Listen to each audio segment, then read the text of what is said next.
नमस्कार दोस्तों। ऐसे तो मैं हर रोज किसानों के बीच होता हूं, कभी टिकरी बॉर्डर, कभी सिंघू बॉर्डर, कभी गाजीपुर बॉर्डर, कभी यूपी और हरियाणा के किसी गांव में जो आंदोलनकारी किसान हैं, या तो उनके गांव में, या अपनी खेती से जुड़े किसान कृषि कानूनों को लेकर जो सोच रहे हैं वो आपको बताता हूं। लेकिन आज मैं एक अस्पताल में हूं। अस्पताल में क्यों? मेरे चारों तरफ आप कई बेड्स देख रहे होंगे। देखने से लगता होगा कि यह नया अस्पताल है, लेकिन मैं आज यहां क्यों, यही आपको बताऊंगा कि यह अस्पताल खास क्यों है, दिल्ली के किस इलाके में है, और इस अस्पताल के बारे में आपको जानना क्यों जरूरी है। अस्पताल तो दिल्ली में बहुत है, बड़े बड़े अस्पताल, अपोलो, मैक्स, सरकारी अस्पताल, गैर सरकारी अस्पताल, लेकिन यह अस्पताल उन अस्पतालों से अलग क्यों है, ये मैं आपको बताऊंगा। और ये बताने के लिए हमारे साथ हैं दिल्ली गुरुद्वारा प्रबंधक कमेटी के अध्यक्ष मनजिंदर सिंह सिरसा, जो अकाली दल के नेता भी हैं, दिल्ली से विधायक भी रहे हैं, और इस अस्पताल की जो परिकल्पना है उसके मुख्य सूत्रधार हैं, और यही बताएंगे कि यह अस्पताल क्यों खास है। तो पहले आप बताइए, अस्पताल अलग क्यों है? मैं पहली बार किसी अस्पताल में ऐसे दिखाने आया हूं। जब मरीज होंगे तो शायद हम यहाँ आ भी नहीं पाएंगे। तो क्या है इस अस्पताल की खासियत? देखिए, पहले तो मैं आपको दो तीन चीज़ें दिखाना चाहता हूँ, उसके बाद इस हॉस्पिटल के बारे में बताएंगे। ये देखिए, ये देश का सबसे बड़ा किडनी डायलिसिस हॉस्पिटल है। आप ये जितना देख रहे हैं इंफ्रास्ट्रक्चर, ये सारे का सारा जर्मन से है। ये जो आप चेयर देख रहे हैं, ये सारी इलेक्ट्रिक हैं, ये बटन से ऑपरेट होती हैं, और ये सारे का सारा जो मरीज है वो अपने आप को बीमार ना समझे, वो अपने आप को ये सोचे कि मैं एक रिलैक्स करने के लिए कहीं एक कंफर्ट जोन में आया हूँ, इसकी ये भावना रहे। तो ये हॉस्पिटल 2002 में पंत रत्न बाबा हरबंस सिंह जी ने बनाना शुरू किया था, और संगतों ने अपना तिल माया डालकर जी ये वो भी देखेंगे। हाँ, लेकिन बीच में जो शुरुआत में आपको बतानी चाहिए, जो बहुत जरूरी है, उसको ऐड करता हूं कि इस अस्पताल में फ्री हॉस्पिटल है। यहाँ मरीजों को कोई फी चुकानी नहीं पड़ेगी, वो भी आप बताएंगे, क्योंकि अस्पताल तो बड़े बड़े दिल्ली में, चेन्नई में, बॉम्बे में बहुत हैं, लेकिन इस अस्पताल की वो सबसे बड़ी खासियत है। जी, पहले आप देखिए कि इंफ्रास्ट्रक्चर वर्ल्ड क्लास है, चलिए उधर और टोटली 100% फ्री है। इसमें हमारा बिलिंग काउंटर ही नहीं है, कोई हमारा कोई कैश काउंटर ही नहीं है। जो मरीज आए उसको ये चिंता ना हो मैंने ज़्यादा देने हैं या कम पैसे देने हैं। इस तरह लाइन में सारे 100 जो बेड्स का ये इंफ्रास्ट्रक्चर हमने प्रोवाइड किया है। ये हमारी सारे डायलिसिस के लिए चेयर, ये सारी डायलिसिस की चेयर है, ये सारी डायलिसिस की मशीन्स हैं, और ये इंडिया का पहला इतना बड़ा सेंटर है। इसमें कोई मरीज आए उसको ये चिंता ना हो कि मुझे पैसे देने हैं। देखिए, जब कोई आदमी बीमार होता है ना, उसके हालात बड़े अलग होते हैं, और हमने इसलिए इसका पर्पस ये रखा है कि जो भी यहाँ पे आए उसके मन में ये कॉन्फिडेंस होना चाहिए कि जहाँ गुरु का या दवाई मिलेगी वहाँ दुआ भी गुरु की मिलेगी, और लंगर पानी भी फ्री में है। तो जो भी इलाज कराने आएगा यहाँ पे, वो अपनी इस बात से चिंता मुक्त होकर आएगा कि मैंने इतने बढ़िया हॉस्पिटल में, बेस्ट इंफ्रास्ट्रक्चर हॉस्पिटल में जाना, और वो भी कोई पैसा देना पड़ेगा। ये भी डायलिसिस के लिए है, ये भी है। दोनों में क्या फर्क है? मुझे चूंकि मेडिकल इक्विपमेंट के बारे में ऐसा ये कंफर्ट चेयर्स हैं जैसे बिजनेस क्लास या फर्स्ट क्लास आप जहाज में देखते हैं, तो यहाँ पे जो आदमी बैठेगा वो अपने इलेक्ट्रिक कंट्रोल से अपने आप को कंफर्ट लेवल में रहेगा। ये बेड है, कई लोग सिर्फ आराम ही लेटना ही चाहते हैं, तो उस पर्पस के लिए बेड भी हैं, तो बेड भी हैं और ये इलेक्ट्रिक चेयर्स भी हैं। ओके, और तो मशीनें दोनों कॉमन है, सिर्फ दोनों के बैठने का अरेंजमेंट अलग है। जैसे कुछ घंटे के लिए आए तो यहाँ डायलिसिस हुई, और उसके बाद अगर बेड पे उनको लंबे वक्त के रहना है जी, तो यही है, किसी को लंबे वक्त के लिए रहना है, किसी को वो कंफर्ट लगता है, तो किसी को ये कंफर्ट लगता है, तो हमने उसके कंफर्ट का भी ध्यान रखा है। अब आते हैं दोस्तों, और साथ में आपको कुछ जानकारी भी दे दूं कि देश में किडनी के मरीजों की तादाद हर साल 2 लाख नए मरीज जुड़ते हैं, और करीब 3 से 3.5 करोड़ डायलिसिस की जरूरत पड़ती है। अभी मैं सुबह डायलिसिस के बारे में थोड़े आंकड़े निकाल रहा था, और देश में अभी करीब 5,000, एक आंकड़ा मुझे दिखा, 4,950 डायलिसिस सेंटर हैं, जिसमें ज्यादातर प्राइवेट सेक्टर में है। और हर बार जो डायलिसिस की कीमत होती है, एक सेकंड रुकिएगा सिरसा साहब, क्योंकि ये लोगों को समझना जरूरी है, हर बार डायलिसिस की जो कीमत होती है, डायलिसिस के लिए जो चुकाना पड़ता है मरीजों को, वो 3 से 4 हजार है। दिल्ली के अस्पतालों में, छोटे शहरों में थोड़ा कम होगा, लेकिन एक बार एक मरीज अगर वो किडनी की बीमारी से पीड़ित है तो हफ्ते में 3 बार शायद डायलिसिस करानी पड़ती है। तो समझिए कि 12,000 रुपये सप्ताह और महीने का 40 से 50,000 अगर दिल्ली मुंबई जैसे शहरों में रहता है। मैं आज एक आंकड़ा देखा, मैंने ऐसे ही हॉस्पिटल का रेट चेक कर रहा था, बहुत अहम है क्योंकि यही इस हॉस्पिटल को बड़े हॉस्पिटल से अलग करता है। मैंने देखा कि अपोलो जैसे अस्पतालों में, दिल्ली के जो अस्पताल हैं, 4400 रुपया एक बार डायलिसिस का है, मूलचंद में 3100 रुपया है, मैक्स में 2800 रुपया है, बत्रा में 3000, ये एक बार का, और हफ्ते में 3 बार, फिर महीने में जोड़िए, फिर साल का जोड़िए, 3 से 5 लाख। और यहाँ वो सब फ्री है। हालांकि सरकारों की तरफ से कई बार ऐसे ऐलान किए गए हैं फ्री डायलिसिस, लेकिन वहाँ उस ऐलान में ज़मीनी हकीकत में और कैसे हॉस्पिटल है जहां कई बार मरीज जाना नहीं चाहता है, ऐसे सरकारी अस्पताल भी होते हैं, उन सब से ये बेहतर है। हाँ। आप इंफ्रास्ट्रक्चर देखिए आप इसका, और फिर आप ये जो मशीन्स हैं ये सब जर्मन से हैं। और बड़ी बात क्या है, जैसे आपने कहा हमारा हॉस्पिटल जो है वो वर्ल्ड क्लास हॉस्पिटल तरह है, बेस्ट हॉस्पिटल्स की तरह है, और लेकिन इस पे पैसा कोई नहीं है। और आप ये देखिए, कोई आदमी अपोलो जाता है उसको भी ये सर्विस मिलेगी, लेकिन इसके लिए उसको साल का 5-6 लाख रुपए चुकाना पड़ेगा, ये इससे भी शायद ज़्यादा होगा। और आप ये भी आप एक डाटा देखेंगे, ये देखिए ये सेमी प्राइवेट रूम्स हैं। मान लीजिए कोई बीमार है, या किसी को कोविड पेशेंट है, या किसी को HIV है, या किसी को हेपेटाइटिस है, तो ऐसे पेशेंट्स को बाकी पेशेंट से अलग रखना होता है। तो ये प्राइवेट रूम्स उस तरीके से बनाए गए हैं, लेकिन फैसिलिटीज आप इसी में भी वैसे हैं। टीबी गुरबानी के लिए हर वक्त तो गुरबानी देख सके, उसके साथ जोड़ा जा सके। और ये जो रूम है, जो प्राइवेट रूम्स आप दिखा रहे हैं, एक बार अभिषेक आप दिखाएं, इसमें भी जो भर्ती है उसे भी कुछ चुकाना नहीं है। ये बिलिंग काउंटर ही नहीं है, पैसा तो लेना ही नहीं है ना। तो पैसा तो क्या आपने कोई ऐसा हॉस्पिटल सुना है जिसमें कोई बिलिंग काउंटर नहीं हो? तो इस हॉस्पिटल की वो खास बात है किडनी के मरीजों के लिए। तो ये सारा इंफ्रास्ट्रक्चर जो है ये अब उसके अब हम दूसरे पोर्शन में आ गए हैं, तो उसी तरह से ये भी कंसेप्ट है। तो उधर चेयर्स हैं, इधर फॉलो बेड्स हैं, ये चेयर्स हैं, ये इसी तरह की और भी चेयर्स हैं अभी अंदर लग रही हैं जो। तो ये तस्वीरें जरा दिखाइए। जो चूंकि क्या होता है कि हॉस्पिटल के नाम पर कई बार पेशेंट जो होता है, मरीज डरता भी है कि हॉस्पिटल कैसा है, साफ सफाई कैसी है, हाइजीन का क्या वहाँ देख रेख है, बेड्स जहाँ लगे हैं वहाँ गंदगी तो नहीं है। प्राइवेट हॉस्पिटल्स में साफ सफाई दिखती है, सरकारी अस्पतालों के बारे में कहने की ज़रूरत नहीं है। तो ये सुपर स्पेशलिटी का जो प्राइवेट हॉस्पिटल है उस तरह का है जो यहाँ बनाया जा रहा है। बहुत सारे लोगों की जिज्ञासा हो रही है इतनी देर वीडियो देखने के बाद कि इतना इन्वेस्टमेंट, ऐसी मशीनें, और उसके बाद आप कह रहे हैं बिलिंग काउंटर नहीं है या कोई फीस यहाँ नहीं लगेगी, चुकाना नहीं पड़ेगा, तो कैसे हुआ ये? देखिए, ये जो गुरुद्वारा हैं इनमें लोगों की भावना है, श्रद्धा है। लोग स्पेसिफिक काम के लिए स्पेसिफिक चीज़ देते हैं। अंजुम जी, हम आपको 11 तारीख को फिर से बुलाएंगे, और जैसे आप आज चौंक रहे हैं उस दिन भी चौंकेंगे कि हम 11 तारीख को बंगला साहब में वर्ल्ड का सबसे बेस्ट डायग्नोसिस सेंटर बना रहे हैं, जिसमें MRI है, CT स्कैन है, और वो भी केवल 50 रुपये में। जो CT स्कैन आप बाजार में 8,000 में कराते हैं, वो 50 रुपये में। उसका कारण क्या है कि लोगों की भावना है हमारे साथ जुड़ी हुई है। वो लोग कंट्रीब्यूट करते हैं कि वो चाहते हैं कि जो सही जगह पे कंट्रीब्यूशन देने से लाभ हो सके ऐसी जगह पे दें। और सब धर्मों के लोग हैं।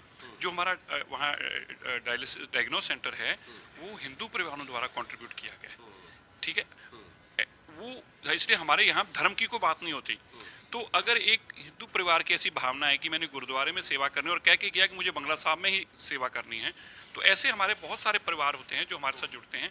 यहाँ पे भी जो हमारे डॉक्टर्स हैं, ये हमारे जो एक बहुत डॉक्टर साहब आइए, ये फैमिली है, ये इनके फादर हैं। तो ये इन लोगों ने जब मुझे ये सारा कंसेप्ट बताया, आप सच मानो कि इन्होंने कहा ये हमारे अगर गुरुद्वारे में लगना है तो हम इसको पॉसिबल करके दिखाएंगे, चाहे CSR से लोग आएँ, चाहे कैसे भी आएँ, लेकिन कोई किसी को अपने चार्ज नहीं करना।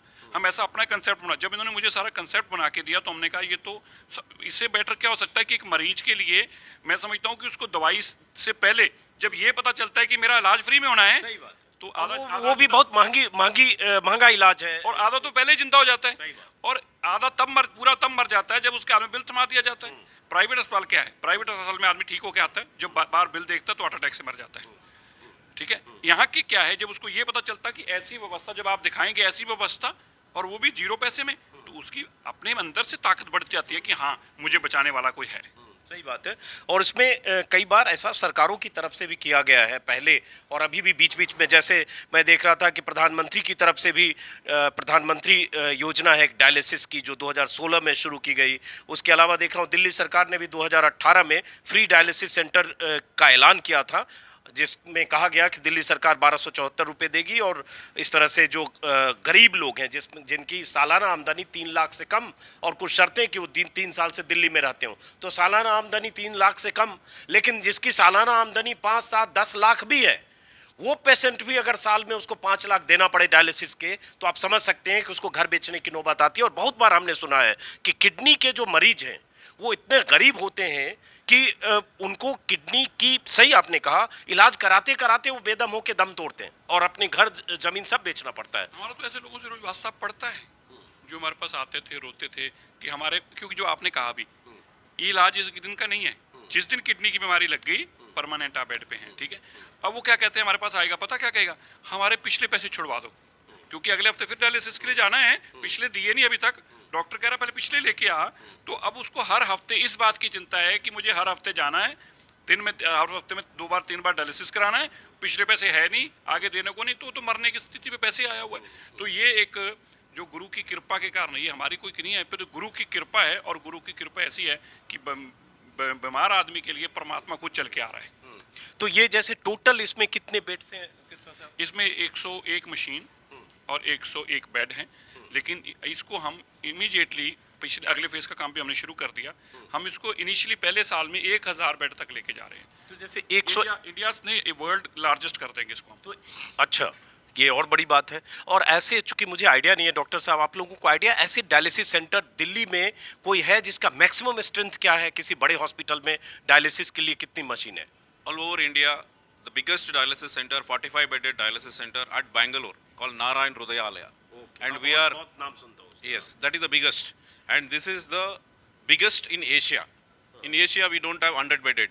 We have in North America, 100-bedded. Other than North America, now in Delhi, this is 100-bedded biggest in Asia. तो ये अपने आप में देखिए, नंबर्स की अगर बात करें तो अभी ही 100 बेड है। अब ये थोड़ा सा और डिफ्रेंशिएट करिए, जैसे आप 100 बेड बोल रहे हैं, तो ये बेड 100 मशीन अगर बोल रहे हैं, ये मशीन और ये मशीन दोनों तरफ मशीन लगी है, दोनों काउंट करके बोल रहे हैं, चेयर वाला और बेड मिला के 100 है। 100 ही मशीन है और 100 चाहे ही चेयर है या बेड है। तो 100 ही चेयर या बेड है और 100 ही मशीन है। तो एक बेड के ऊपर एक मशीन ही लगती है। हर पेशेंट के लिए एक मशीन एक्स्ट्रा अलग से चाहिए। तो एक मशीन एक पेशेंट के लिए, तो 100 पेशेंट के लिए एट अ टाइम है। तो 4 घंटे में अगर 5 शिफ्ट में 6 शिफ्ट में 500-600 पेशेंट जो हैं। और फर्स्ट फेज में हमने अभी इसको शाम तक का किया है। सेकंड फेज में हम इसको 24/7 करने जा रहे हैं। 24 घंटे खुलेगा, रात को भी खुलेगा। आप देखिए, आप एक डेटा और देखिएगा। आपने अभी एक डेटा देखा है कि कितने लोग मरते हैं ना डायलिसिस होने के कारण। सही बात। वो बहुत बड़ा डेटा है। तो आप बताइए कि एक आदमी इलाज छोड़िए, डायलिसिस ना होने के कारण मर रहा है, इससे बड़ी दुर्गति क्या हो सकती है? और वो कई बार ऐसी कहानियां आती हैं कि उसने पहले 3 साल 4 साल डायलिसिस कराया, घर जमीन बिक गया, तो वो भी बेघर हुआ और अंत में उसके बाद वो संभाल नहीं पाया कि हाँ, और वो चुका नहीं पाया, इस स्थिति में नहीं था, गिव अप कर दिया जिंदगी से। तो एक बात जो बार बार मैं बीते 100 दिनों से किसान आंदोलन के कवरेज के दौरान, जो गुरुद्वारे हैं, जो सेवादार हैं, जो सिख हैं, जो सरदार हैं, जिस ढंग से सेवा करते हैं, उसका बहुत सारा वीडियो में मैंने आपको दिखाया था। जो लंगर चलता है उसका भी दिखाया। लेकिन आज उसी तरह से सेवा भाव से अगर गुरुद्वारा प्रबंधक कमेटी ने और सिखों ने, सरदारों ने, जो भी इनके साथ, जो इनके पीछे लोग होंगे, उन लोगों ने अगर ऐसा हॉस्पिटल बनाया जो भारत का सबसे बड़ा 100-बेडेड हॉस्पिटल है किडनी के डायलिसिस के लिए, किडनी मरीजों के लिए, तो मेरे ख्याल से बहुत बड़ी बात है और बहुत तारीफ की जानी चाहिए सिरसा साहब। और ऐसे समय में जब सही है कि उसकी कीमत बहुत ज़्यादा होती है, लेकिन ये बताइए, सबकी दिलचस्पी होती है कि ये कैसे मैनेज होगा, इतनी मशीनें, इतने डॉक्टर्स, इतनी बड़ी बिल्डिंग, कैसे मैनेज होगा और कैसे मैनेज हुआ, थोड़ा इसके बारे में बताइए। अंजुम जी, जब आप पहले दिन आए होंगे किसान आंदोलन में, तो आपको लग रहा होगा कि ये कैसे मैनेज होगा, कैसे कौन करेगा। जब हमने लंगर लगाए, जब कोविड आया तो लोगों ने पूछा कि कितने दिन तक चलेंगे। सरकार के लंगर बंद हो गए कुछ दिन बाद, लेकिन गुरुद्वारा गुरु का घर है, वो जिसने सब कुछ इस सृष्टि को, मानवता को दिया है, इसलिए उस पर इंसान को विश्वास रखना चाहिए। बस वही है जो सारे इस चक्रव्यूह का करता है और वही अपने आप करता है। आप सोचिए कि वो किसान आंदोलन के अंदर आज इतने दिन से लंगर चल रहे हैं, तो ये गुरु के ऊपर है। हमें बस गुरु पे विश्वास रखना है। जिसका गुरु पे विश्वास है उसको अपनी दिमाग, अपनी बुद्धि छोड़ देनी चाहिए और गुरु के विश्वास पे रहना चाहिए। गुरु अपने आप संभव करता है। इस वक्त नाम है गुरु Harkishan institute of medical science and research. अच्छा, ठीक है, ये मैंने देखा। ब्लॉक का नाम है, ये जो संत हैं पंत रत्न बाबा हरबंस सिंह जी, इन्होंने दुनिया के अंदर, देश के अंदर सरकार की जो पुल नहीं बना पाई, इन्होंने पुल भी अपने पैसे से बनवाए हैं। तो इन्होंने बहुत देश में बहुत बड़े गुरुद्वारों की सेवा की है, तो इनके नाम से ये पहला ब्लॉक बनाया गया है। तो अब इनके नाम से ब्लॉक है, ये रिसेप्शन है। और मैं भी जानता हूँ, और मैं भी कई बार अपने पेरेंट्स के लिए हॉस्पिटल गया हूँ, और कोई मरीज अगर हॉस्पिटल आता है, हॉस्पिटल की लॉबी और हॉस्पिटल का रिसेप्शन और उसकी भव्यता देखकर सबसे पहले डरता है कि काउंटर पर जब जाएंगे और अगर पूछेंगे कि इस बीमारी के इलाज का या एडमिट होने का या डायलिसिस का कि क्या कीमत है, क्या पैसे देने पड़ेंगे, क्या चार्ज है, उसके होश उड़ते हैं। और मैं अगर कहूँगा 100 मरीज हॉस्पिटल जाता है, 100 में 100 मरीज अगर वो एंटीलिया में ना रहता हो, अगर अरबपति ना हो, तो वो डरता है हॉस्पिटल के बिल से। हॉस्पिटल के बिल उस दिन जब वो हॉस्पिटल से निकलेगा तो कितना मोटा उसको भुगतान करना पड़ेगा। ऐसी बहुत सारी कहानियां हैं। तो बहुत अच्छा आपने किया। और कोई हिस्सा है देखने लायक? अंजुम जी अभी ऊपर है, इसी तरह ऊपर चल रहा है, लेकिन ऊपर काम चल रहे हैं, सारे के सारे बंद कर रखा है। एक बार देखते हैं। ये सारा एरिया और ये सारा एरिया डेवलप हो रहा है। ये देखिए आप, यहाँ भी सारे के सारे एरिया ये सारा डेवलप हो रहा है। तो ये सारा आगे डेवलपमेंट में काम है, आगे सारे फेसेस में काम चल रहा है। चलिए, बहुत बहुत शुक्रिया सिरसा साहब। और एक बार फिर सिरसा साहब की तरफ से कि अगर आप दिल्ली और आसपास, और ऐसा तो नहीं है कि सिर्फ दिल्ली के नागरिक होना जरूरी, कोई भी आ सकता ना हम किसी का राशन कार्ड देखते हैं, ना किसी का आधार कार्ड देखते हैं, ना किसी जात, ना धर्म, ना ही पहन देखते हैं कि तेरी इनकम कितनी है। हम तो केवल ये देखते हैं कि है तो इंसान ही ना, हम तो इंसान। जो सरकारों की योजनाओं में देखा जाता है, आपका आधार कार्ड, आपकी आमदनी, आप उस क्राइटेरिया में, उन शर्तों में आप फिट हैं कि नहीं। लेकिन यहाँ कोई शर्त नहीं है, आप कहीं से भी आए। अगर आपको किडनी का डायलिसिस कराना है, मरीज हैं, हफ्ते में 3 बार कराना है, जो मैंने आपको बताया खर्चे 12 से 15 हज़ार प्राइवेट हॉस्पिटल में। सरकारी हॉस्पिटल की स्थिति आप जानते होंगे। अगर आप मरीज होंगे तो आप इस हॉस्पिटल में आए। यहाँ पॉइंट पर्सन होंगे, जो लोग होंगे जी यहाँ पे बिल्कुल रिसेप्शन पे हैं। वो जो पॉइंट पर्सन है, बस आप आके अपनी रजिस्ट्रेशन कराएं और आपका तुरंत जो है ट्रीटमेंट शुरू हो जाएगा। तुरंत ट्रीटमेंट होगा। और ये इस रिसेप्शन पे कोई बिलिंग काउंटर नहीं है, जो सबसे बड़ी बात है। यहाँ कोई ऐसा नहीं बैठा है जो आपको बताएगा कि इस डायलिसिस की या इस भर्ती होने की ये कीमत है और जब जाएंगे तो आपको मोटी रकम का पर्चा थमाया जाएगा। ये खास बात है। तो चलिए, बहुत बहुत शुक्रिया। और आपने बहुत बड़ी सेवा की है। अब तक तो लंगर के तौर पर हम गुरुद्वारे जिस ढंग से लोगों की सेवा करते हैं वो देखते रहे। पहली बार हमने कोई ऐसा अस्पताल देखा। देखिए, और वो भी कोविड के दौरान बनाया है। ये सारा काम कोविड के दौरान हुआ है, क्योंकि हमने ये खंडर था और हमने 2019 में जब अनाउंसमेंट की गुरु नानक देव पातशाह जी के प्रकाश गुरु पे, तब कहा था कि जब गुरु तेग बहादुर जी का 400 साल आएगा, तो 1.5 साल पहले की नवंबर 2019 में, और 20 सारा कोविड में निकल गया।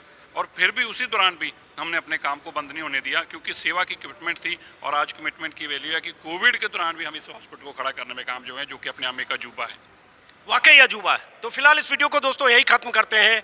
और उन तमाम लोगों को जिन लोगों ने इस हॉस्पिटल के निर्माण में योगदान दिया, और वो डॉक्टर्स जो इस अस्पताल में मरीजों की सेवा करेंगे, और वो तमाम लोग जो आगे ये हॉस्पिटल ऐसे ही चलता रहे कि किसी को अपनी जेब से भुगतान न करना पड़े। मरीज यहाँ आए, ऐसे ही यहाँ बिलिंग काउंटर ना हो, और चाहे वो साल भर डायलिसिस कराएं, चाहे 2 साल कराएं, जिंदगी बचाने के लिए जब तक डायलिसिस कराएं उन्हें कोई पैसा न देना पड़े। जो लोग भी इसके पीछे मददगार हैं वो सब सलाम के हकदार हैं। फिलहाल इस वीडियो को खत्म करता हूं दोस्तों।